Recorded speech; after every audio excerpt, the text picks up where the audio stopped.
They're brawny. They're enormous. Yeah, that's pretty dang big. This big bad boy. The big boy. Yeah, they're beefcake lumberjack daddies. Probably the most strikingly big forest bird. It's a little beefy.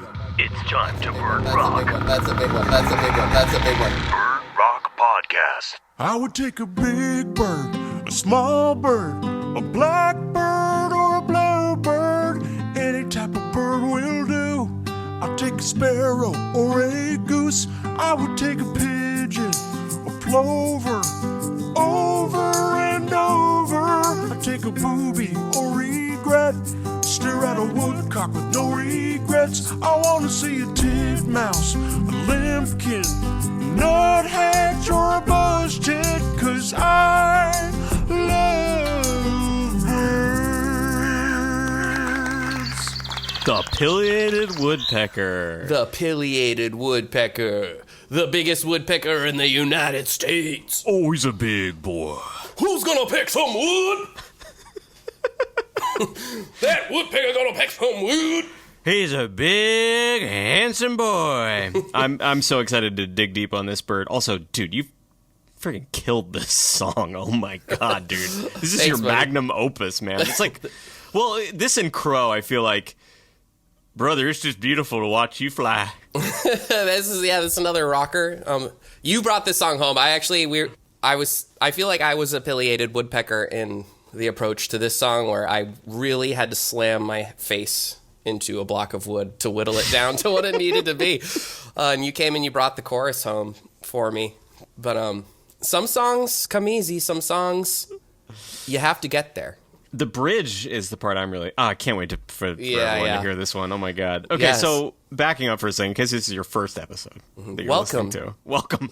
Welcome to Extremely Accurate Bird Songs. Here's what this podcast is. Two nature-loving guys who love birds and have been rocking out for years together are making a song for every bird.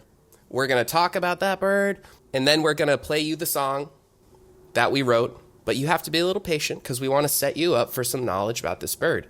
And then we're going to bring on a bird expert, and they're going to let us know if our song is extremely accurate. Dude, I chills. Yeah? Chills with that description. I can just see the emails rolling in from Casper Mattresses and BetterHelp. They want in. Mm-hmm. They want to sponsor us. Mm-hmm. Birders got to sleep. Yeah.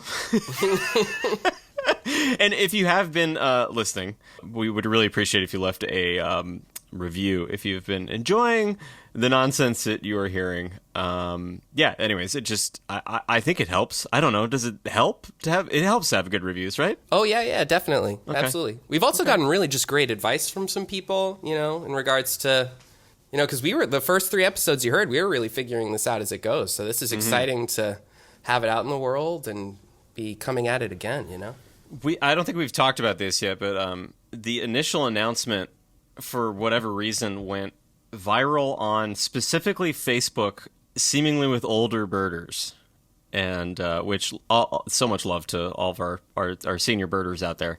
Yeah. But when it launched, I think I don't think they got what they were looking for. As Yeah, I remember reading a comment that was like, "Neat concept. What's up with the cover art?" I'm like, oh, these people are just birders, and they want like a straight ahead bird podcast. Yeah. These are master birders. Yeah. They've been master birding a long time. Yeah. I'm still getting to know myself in terms of my birding. I'm nowhere near a master birder. There was one great review that somebody left where she was like legitimately angry. She described our podcast as recordings of babbling, and said that she fast-forwarded through the episodes and never even found the song, which I think means she didn't do a good job fast-forwarding, because the songs are in there. They're in there. They're just kind of late, I guess. Yeah. But there's my favorite review that somebody left. They said, probably one of the better bird rock podcasts around. Which I really appreciate. I'll take it. Yeah, that's great stuff. I'm pumped. We've got great guests coming up, too.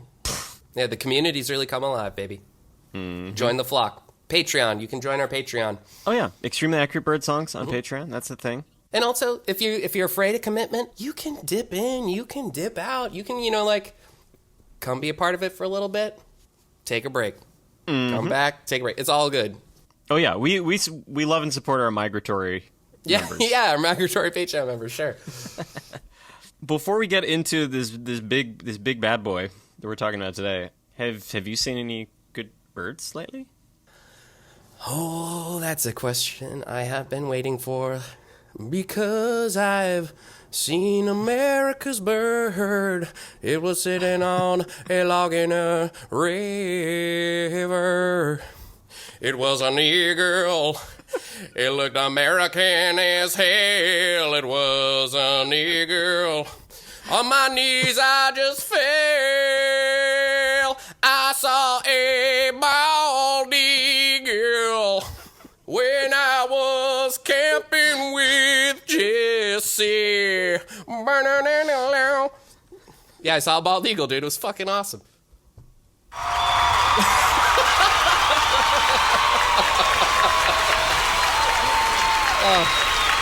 Thank you, man. That was really special. Oh, dude, you really know how to give me what I want. I'm like, oh, if only a crowd cheered every time I said something stupid. Wow. Oh, man. Chills once again. Yeah, no, honestly, it was great. We've talked about this. I feel like I'm being a little vulnerable here, but okay. I feel like I'm actually a budding birder, right? Have we talked about this, Tommy, how you kind of were a birder that has brought me into the birding world? And I've described us as, normally in our nature things, what's really great about us as a combo is Tommy's looking up. And I've always been like a tide pooler. That was always like my first thing in nature. And so I'm kind of like lifting up rocks, like what's in the water, what's under, there might be a snake there. So we've really got it covered. Nature Bros. But what's nice is now as I'm growing as a birder, I'm realizing how important the binos are. You described it as skiing without skis. Skiing without skis, yeah. Yeah. Well, let me tell you, when I saw this eagle, it was far away until... And I finally feel like I learned how to use binoculars for the first time. Like, I was not doing it well, so they were shaking all the time. I'm like, how do people like this? It's just shaking and I can't see it. But I really feel like I figured out how to steady it on my face and kind of close off. Yeah, sorry, I'm seeing myself on webcam. I'm just making fake binos on my eyes. Right now. Oh, yeah, but it was a real. It felt like a level up as a birder to find my bino moment.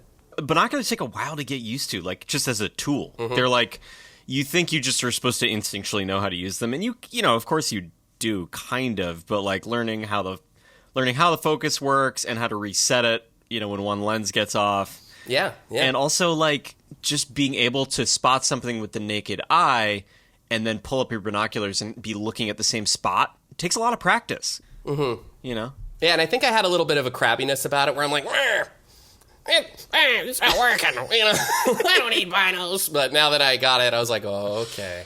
Spoken like a true master birder, my friend. Well, when I saw that eagle just kind of like hop from one part of the log to the next and then scoop up some water, take a little drink. Yep. Oh, brother. I was there. I was there for it. It's beautiful. Ain't that America? Land of the free.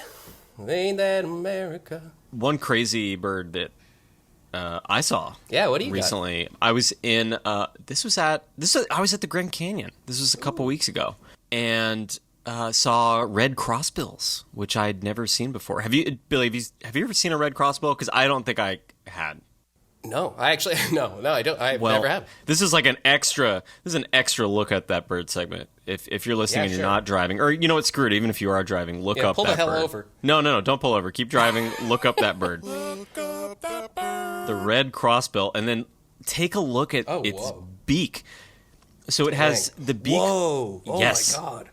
Yes. So the beak crosses over itself. It's like a crooked hooked beak. It's so crazy. And anyways, they use that to take apart conifers. And that was really special for me. That is it cool. Felt pretty cool. That's one of the. I feel like there are certain animals that have evolution things where you're like, huh. You're like, I guess. Well, and also that just looks wacky. You know, it's crazy that that's where you landed. Yeah, totally. Yeah, that's really cool. I'm glad I looked that up. Listeners, don't skimp on that one. Yeah, red crossbill. I don't care if you're driving.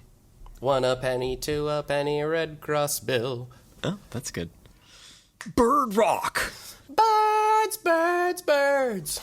Speaking of bird rock, that's great Motley Crue, by the way. Birds, birds, birds. Is that Motley Crue? Yeah, girls, girls, girls. Yeah, of course.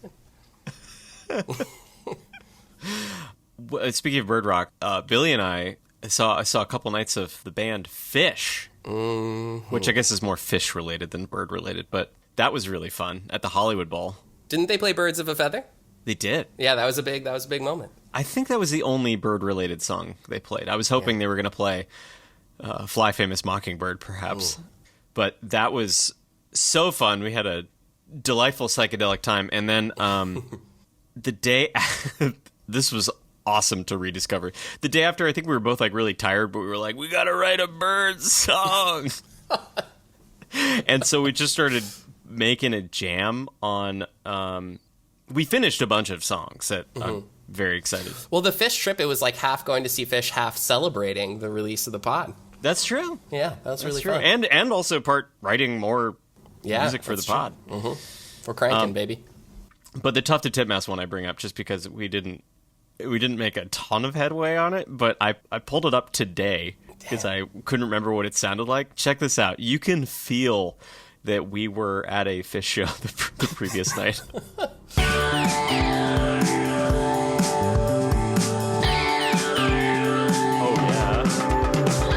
Little Tufted Titmouse. Little Tufted Titmouse. A little Tufted Titmouse. All right.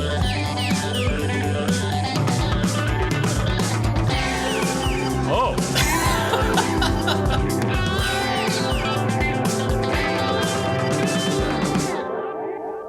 A little Tufted Titmouse. Yeah. Oh, right. We wanted to do well. First, we started doing that. We wanted to do like a Dave Matthews kind of parody thing, like a little Tufted Titmouse. A little Tufted Titmouse. I'll be your monkey. Titmouse, Titmouse, Titmouse, Titmouse. Titmouse. Yeah, oh yeah. Titmouse, Titmouse. She wakes up with her titties.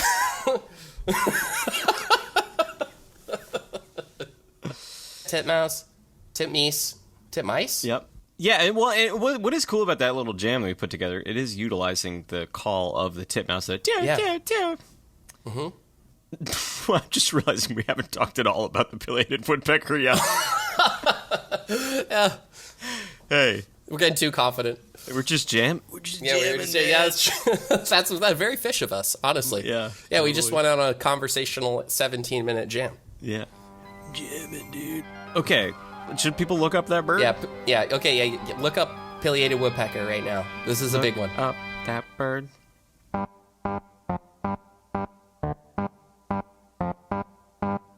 Look up that bird. Look up the bird.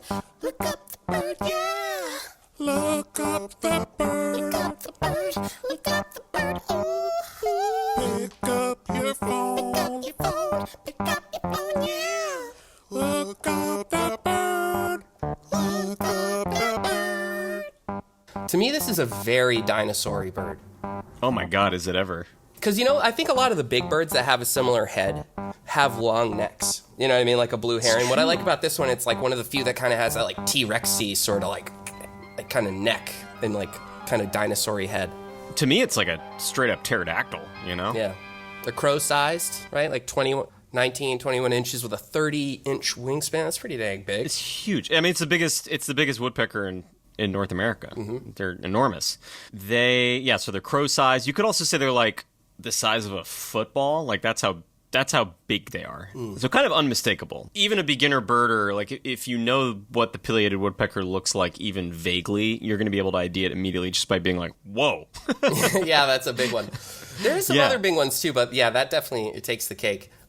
One thing that's nice about this one is compared to the red-winged blackbird, which we've recently discussed, this one is not sexually dimorphic that much. That's good info. No, they kind of look the same. Yeah, just the female has their red spot on the head, starts a little farther back on their head, and they don't have the red stripe on their cheeks.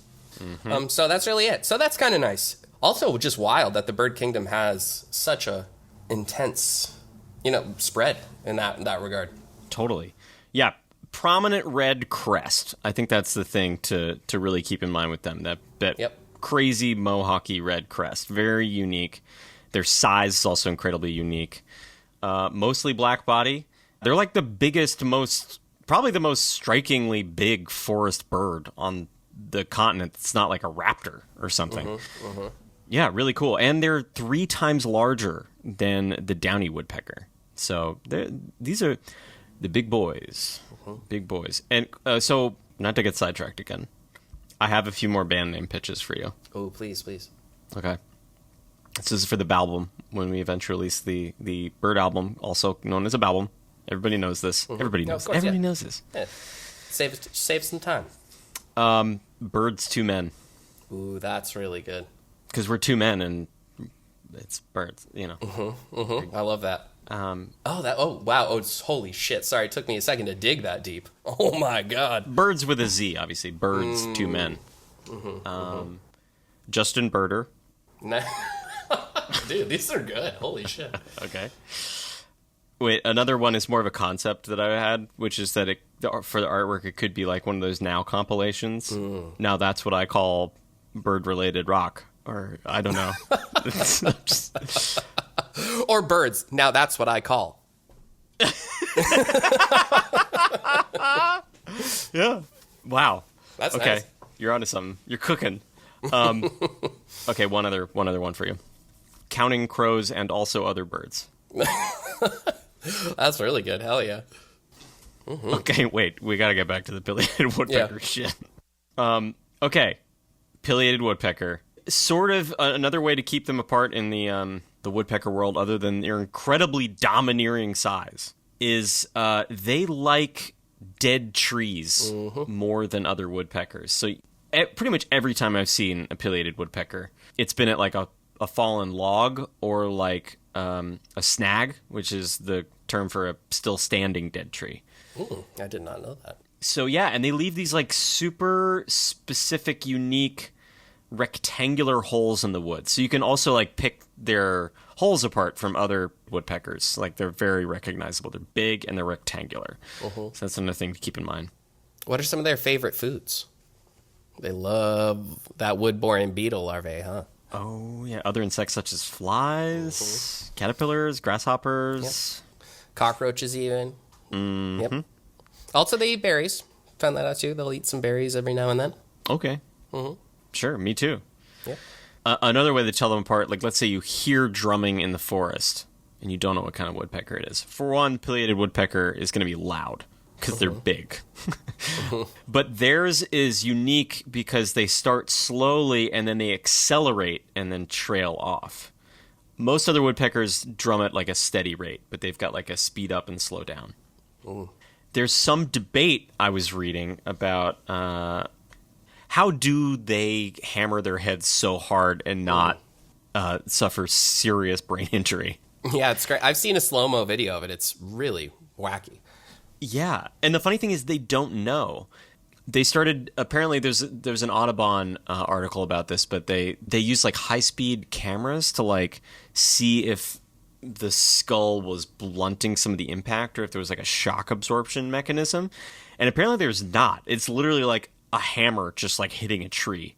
So they kind of don't know how it's able to avoid brain damage.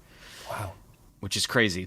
But there is some thought that like the tongue, which is like super long. You've looked at this picture, right? The tongue diagram. Oh yeah. And look up that bird again because it's if you want to see the wackiest bird tongue.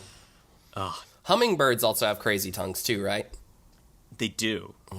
But yeah, their tongue like wraps around the back of its skull. Whoa. Like around the backside of the brain and then to the forehead. It's like, that's so metal. It really is. Wow. Mine doesn't. Mine's just normal. Ends wherever it ends. I don't know. I appreciate your vulnerability on this podcast.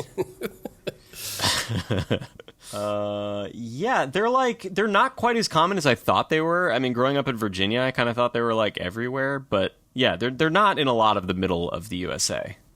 They prefer like large, mature hardwood trees. Yeah, but across Canada, eastern U.S., parts of the Pacific Coast. This is a cool bird, and brother, you did this one justice. Like, damn, this song rocks. I'm so pumped for people to hear this one. Thanks. Yeah, this one, I feel like I was trying to kind of lumberjack rock a little bit, like ZZ Top, like, it's got that like blue down, like something you hear in like the old country bar maybe, but country rock bar. I also appreciate, it's also in 6/8, right? Do you think of that 6/8 or swung? Yeah. Totally. Ooh, you're right. Honestly, my musical knowledge kind of stops there. Like, I'm really bad at kind of knowing how to deal with that when I'm recording. So it took me a really long time to figure out, like, how to work with the drums in that tempo. Because, I couldn't really tell if it was 6/8 or swung or how to talk about that. Well, to be fair, that's where everybody's knowledge ends, because you can think of it as either one. Oh, yeah. Shout out Jesse Kristen. Shout out to Jesse Kristen on slaying the drums. Oh, yeah. It's my first time working with Jesse in this capacity. It's very fun. But man, he's really got those Ringo vibes. He's such a melodic drummer. He really is. Well, he drums like a songwriter. Yeah, and it's awesome. It's been such a treat. What a wonderful guy. Oh, yeah. Simply the best. How fresh are you on the Pileated WoodPecker call? Because I do think that's also an iconic. Oh, yeah. Their sound. calls are very, very cool. Shh. Let's listen.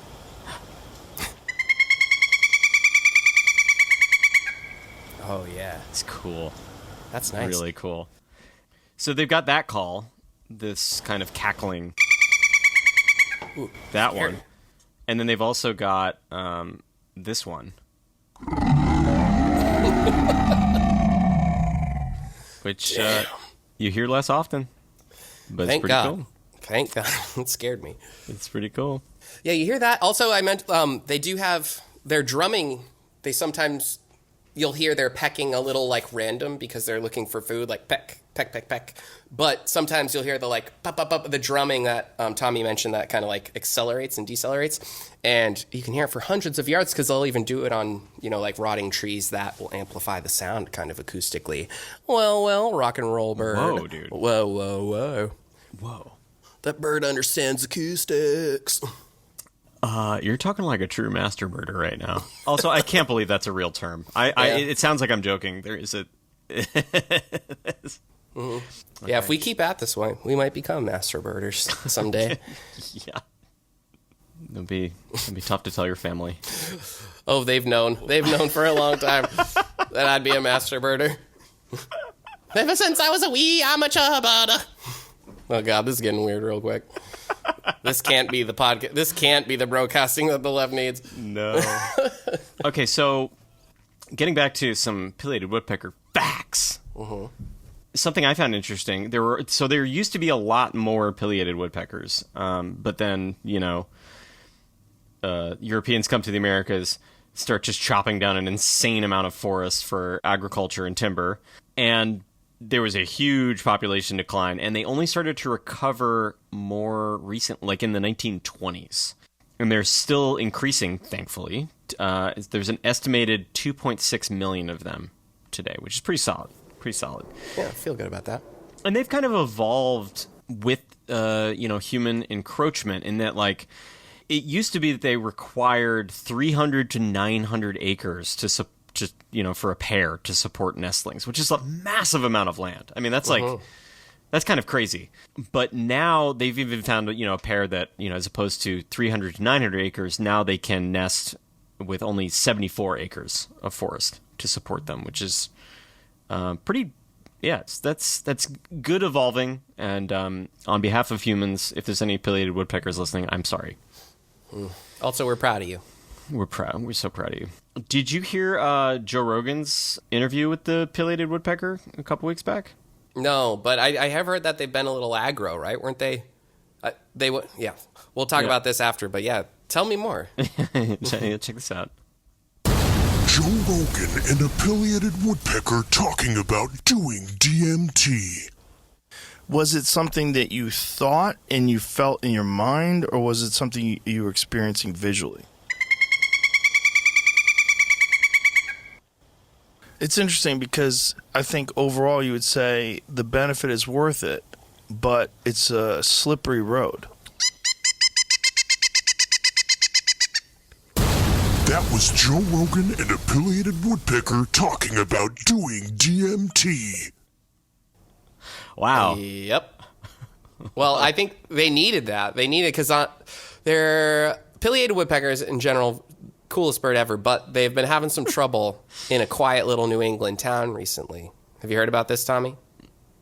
Oh yeah, there's that they're like wrecking cars or something. Yeah, right? yeah. So they get very territorial, especially around the mating season, I believe, and they've been attacking people's side view mirrors and other surfaces where they can see their reflection in this small little town.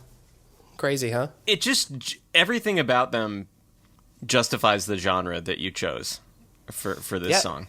Yeah, they're beefcake lumberjack daddies. Shredders. Mm-hmm.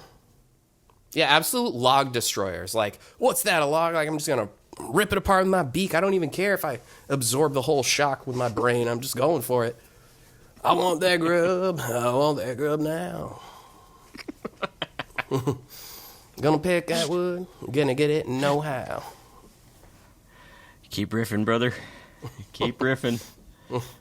Yeah, since we put out the podcast, I've realized I'm running a real risk of fully going bird brain nuts here. My brain's full bird music all the time. Okay, wow. How often are you thinking about bird music, would you say?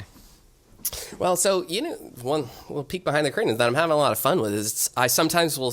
It's triggered by different things, Tommy. I don't know if it's the same for you, but sometimes I'll think about a bird, and I'll think about, now, what does that bird sound like? But other times, as just a music lover and I love, one of my favorite things to do is sit down and make music, a genre of music, and sometimes I'll be like, what would be a fun song to make? Or a melody in a weird world will hit me, and next thing I know, I'll be like, what bird is that? You know what I mean?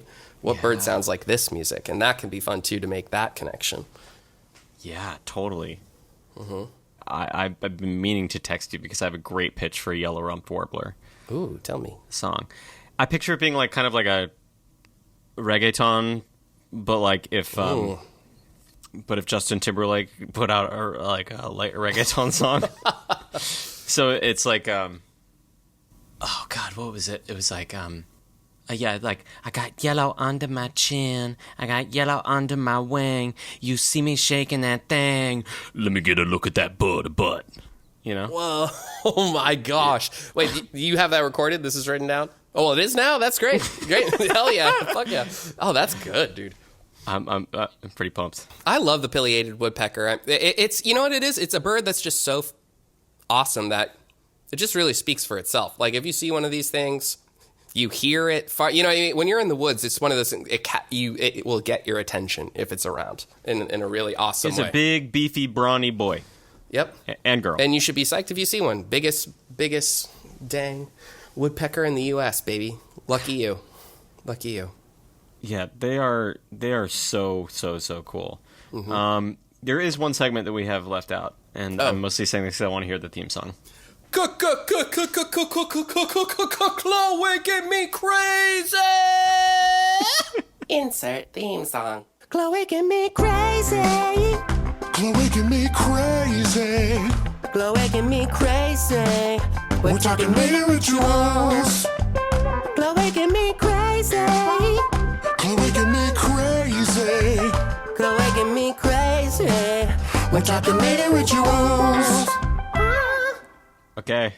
Oh, so what's beautiful, these birds, they mate for life and only will find another mate if something happens to their original mate. Very different than our red-winged blackbirds. These are good family values, Bible-loving birds. Mm-hmm. Yeah, very romantic. They mate for life. They build their nest together, which is really sweet. And you can imagine how they built the nest, which is just hammering their skull against a dead tree. Mm. Sometimes, apparently, they are hammer it so intensely they can cause smaller trees to break in half, which is awesome. Hell yeah. Yeah, so the female helps out with making the nest. They lay 3 to 5 eggs. Not even a half dozen. Have you ever had a pileated woodpecker egg? Yeah, but I raised it. I raised it until it hatched, and so you had it in your heart. I had it in my heart, yeah. I was about to eat it, and I was like, we'll save this one. Okay. That's really kind of you. Yeah. What about you? Have I ever had it? Yeah. A pileated woodpecker egg? Yeah. No, I haven't. But thanks for asking. Yeah. Is there anything else you want to say about this tune? I feel like, man, this one just slays. I mean, my God. Thanks, buddy. You really helped. I mean, you brought the chorus home, which was huge. I mean, I love this one so much that this is one I'm trying to figure out how to animate as well. Oh, yeah, that's true. Yeah, we got some cool stuff coming. Okay, this is very exciting, everyone. We are here once again. The brilliant Dan Baldessari, an actual ornithologist who you might remember from our red-winged blackbird episode, a professor at SUNY Oswego, currently researching the behavioral ecology of northern cardinals and how they are affected by urbanization. And he also operates the Rice Creek Bird Observatory banding station. Welcome back, Dan. Pleasure. Let's get accurate. Welcome, Dan, the leader of the bird band. The leader of the bird band. We got Dan. Bow, bow. There we go, a little something. Yeah. If you want a theme song, Dan, I don't want to force one on you. I would love to have like a standard intro, yeah, and then I could. Yeah, that, you know what? Immediately that happened in my brain. Do you know like Deadliest Catch or like one of those shows? They always have it kind of sounds like Wanted by Bon Jovi, where it's like boom, blah, boom, and they're like burger down, the bird band Dan. And I like to think that's kind of the energy that I bring to most spaces. So Dude, yeah, totally. Oh my God, honest to God, dude, that would be a good show. Because I watch anytime there's like a dude digging up something or catching something, I will watch it on Discovery Channel. And I can just see it. It's like the slow-mo of like, you know, pan of you would burn it and like the bird in the net, and you pick it up and it zooms on the bird and you're like covered in feathers. Yeah, it could be like the least deadliest catch. And it's just me, me holding a bunch of tiny warblers. And there's no danger or drama involved at all. And the loveliest catch. Yeah, and a lot of old ladies and retired folks, you know, a couple dozen of them will watch it and it'll get canceled immediately. Hell yeah. And the moment of high drama is like, oh, the bobolink got my fingy. Yeah. But it still needs to be narrated by Mike Rowe. You know, that man, the man's man voice. We need to workshop this a bit, but I think we have something. Yeah, absolutely. Yeah. Okay, so let's dive right into it. You talked about this bird being a potentially dangerous one to band. Today's episode is the pileated woodpecker. Have you ever banded a pileated woodpecker? No. We catch some woodpeckers here and there are a lot of pileated woodpeckers at the spot where my banding station is.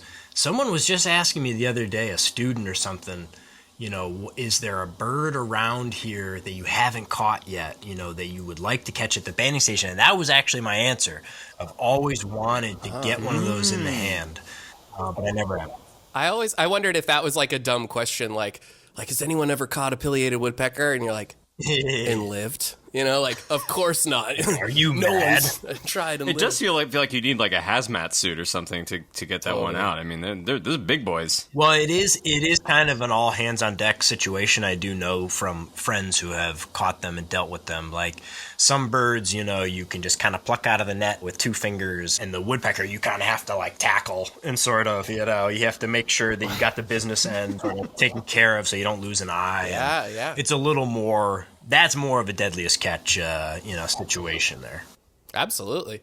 I'd say that's about as dangerous as a lobster. You know, right? That sounds lobster level of like, might be manageable, but you mess up. Yeah. In many ways, the pileated woodpecker is the aerial lobster. I've often said that. So, also, I'm from Maine, so I think in lobster. It's like, my brain goes like, how is that like a moose? Or how is that like a lobster? And then I pings back to the original thought, and I'm like, oh, God. Yeah. No, I can see it. Well, Billy, you've gotten validation from a professional ornithologist because, he just said they're like a lobster. Yeah. So should we just dive into it? Should we play the pileated woodpecker song? I would love to hear the pileated woodpecker in musical form. Yes. I gotta say, this one rocks. Mm-hmm. Let's get in. It's a little beefy. Slammer,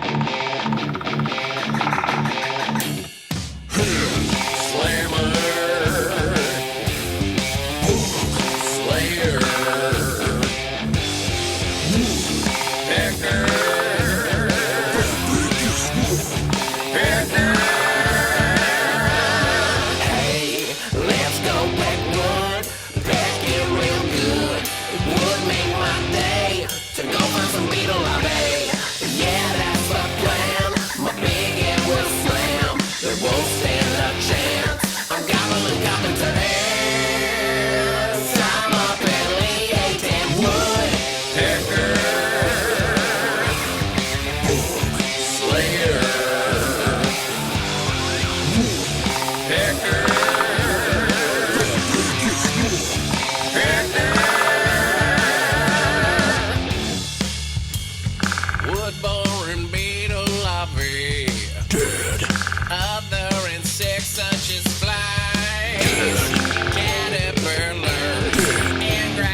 Wow, it's just death and destruction.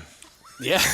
I'm just picturing like the forest floor just littered with destroyed logs, Yeah.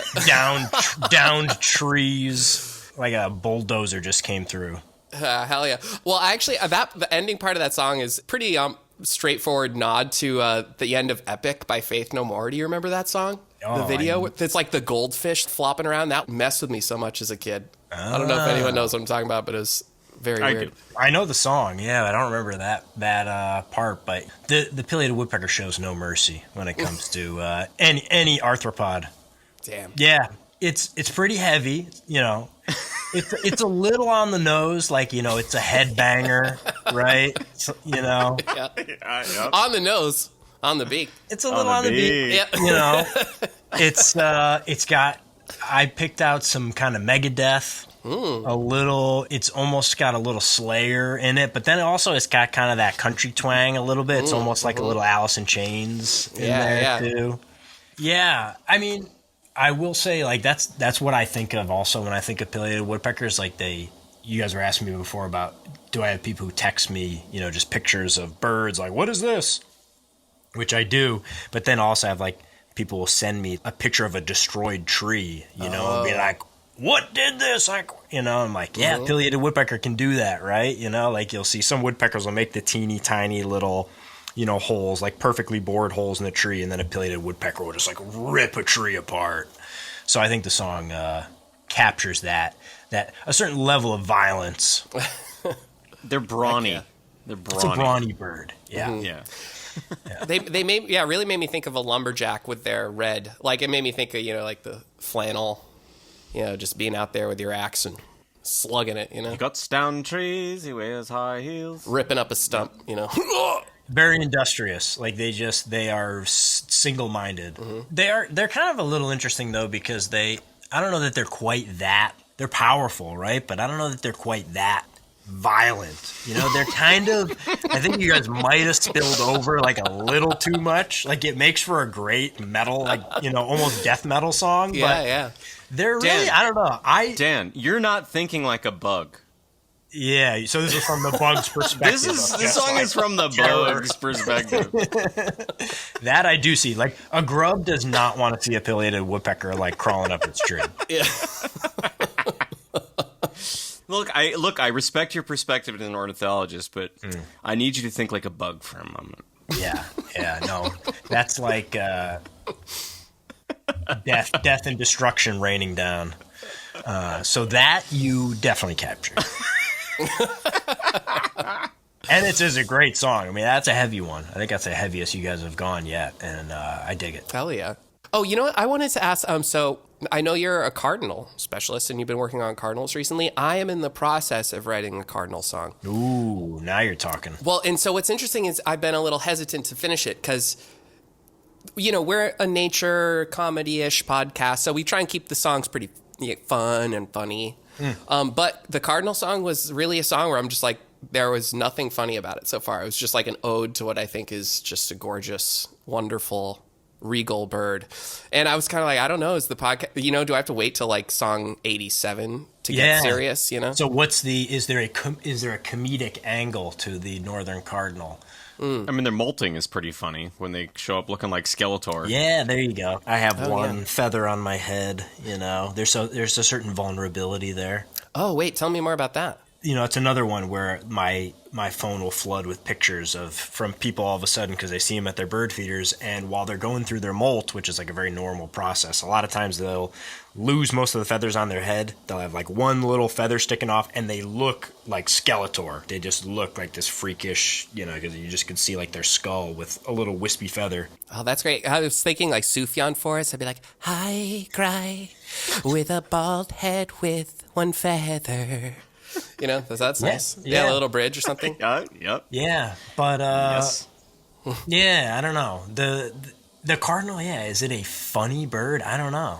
I'm not sure, but I'd be anxious to see what you guys cook up for that one. I mean, by the way, if anyone listening has not seen, what would you just call it? Their molting, the cardinal molting. Yeah. Okay, if anyone hasn't seen it, you should look it up because it's absolutely. disgusting and hilarious. How bad they look during that time. And like They're leaving the rave at 6 a.m. Yeah. Compared to other birds, they do it in a more extreme way, right? Yeah, I don't know if it's that or just they are such a easy bird to see at bird feeders and stuff that people you're sort of you're a citizen and non-professional notices them more often. But yeah, they do. It looks kind of unnatural. So like if you don't know what you're looking at, you're like, is this bird okay? Like what the hell? It looks like it's dying. It really does. Yeah. Okay, so on the sort of related, just because it's another bird with a crest. I saw that you've done a bunch of research on the Phainopepla. Oh, one of my favorite birds. You guys got to get in on that one. That's such a good bird, and there's some musical genres that I think they just like fit perfectly into. They got that kind of goth, dark kind of look to them.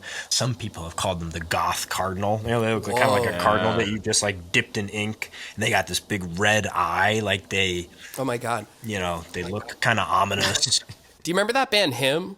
Like, she'll be right here in my arms. So like kind of something like that.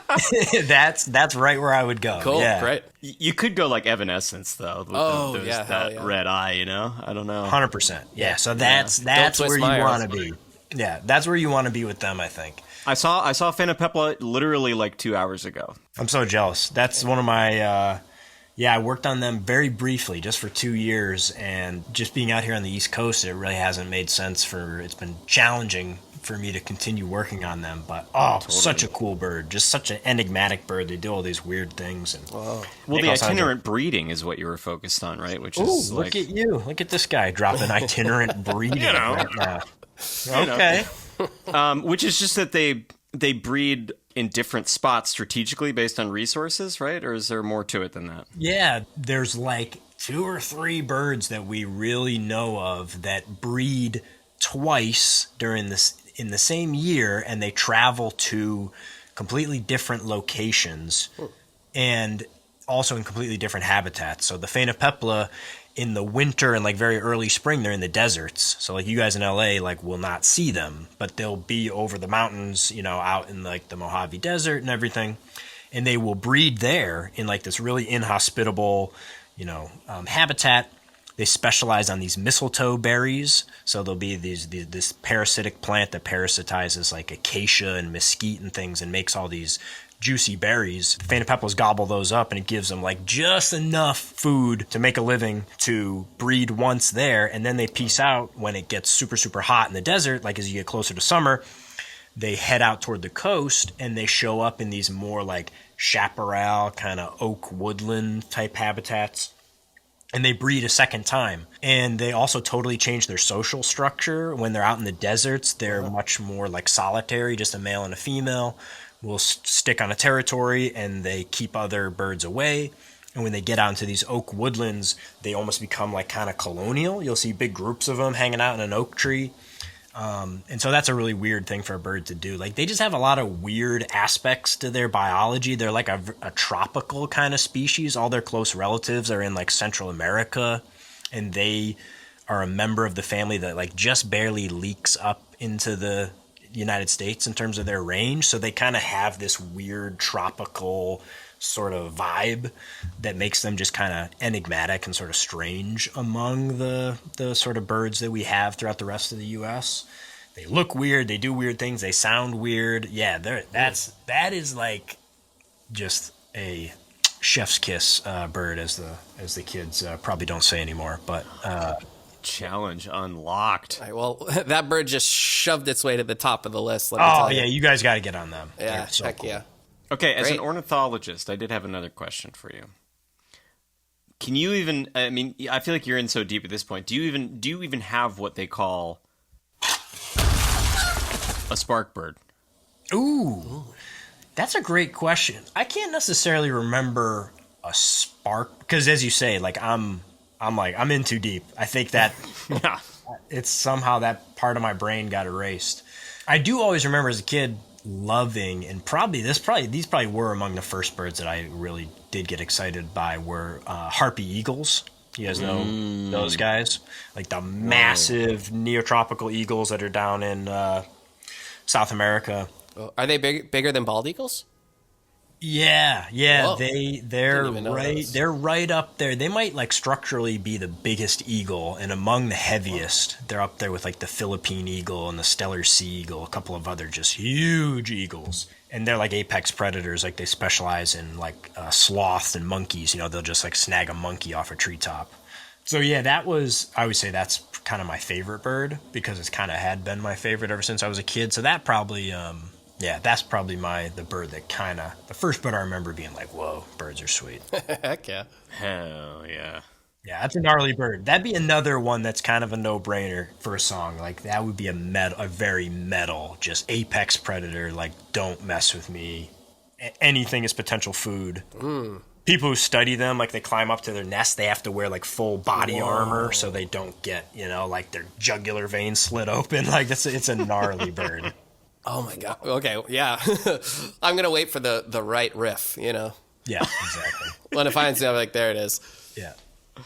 But you got my mind whirring on that Fan of Pepla. Damn. Yeah, I'm just dang. thinking about it's such a great desert book. stoner metal, like oh man. Yeah. How to they're capture that Mojave goth vibe. That is a very particular type of vibe. It's like the desert goth. Like, what is that exactly? I'm not sure anybody's quite tapped into that musically. But yeah, that's where you got to go.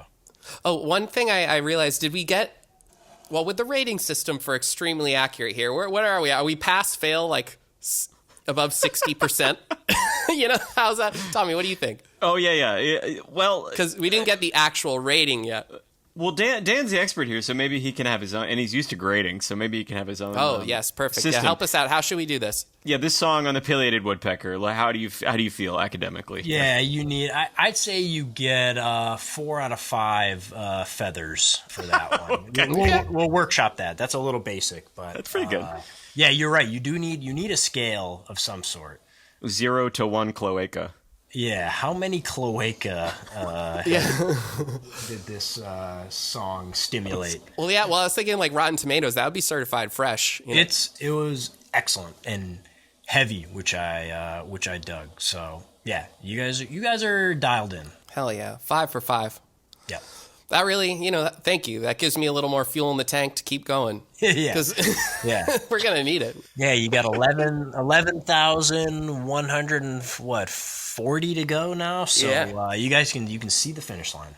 Can we call upon you again, Dan, when we got the Cardinal song? Oh, my and goodness. some of the other ones we're talking about? I dare say I would be honored. Nice. Hell yeah. You guys know where to find me. Oh, and can we add another text thread of, instead of people sending you birds, you can now send us like lyrics. Yeah. Or, Yeah. Or, genre ideas for when you see a sick bird. I will. That may be a floodgate you don't necessarily want to open, but say the word, and I can. I'll keep that in mind. We really owe you one Love because I just did some math, and just by telling us the correct number of species, you have shortened our podcast to only taking us 214 years. So that's okay. a lot better than what Yeah. we were looking at. We were staring into the void. So 214 years, I think we can do that. Yeah, that's bold of you to think that we've got that much left in the tank here, in civilization wise. But here's hoping. Well, great. This has been so fun. So fun. Thanks for coming on, Dan. This has been awesome. Oh, do you want to say where can people, continue to follow you and learn more about you, our listeners? Yeah, let's see. I'm out there on the social media here and there. I'm Eve Ornithology, EVORNITHOLOGY, Evolution plus Ornithology. Twitter, Blue Sky. Yeah, that's I hang out there a little bit. So anybody has any bird queries, bird emergencies, bird whatever. They do come up. And also, you're posting great bird content out there. So anyone who wants to see what banding looks like, or just dank birding memes. Yeah, he's got it. Yep, I try to mix in the memes with a little bit of science here and there. So yeah, for sure. Hell yeah. Awesome.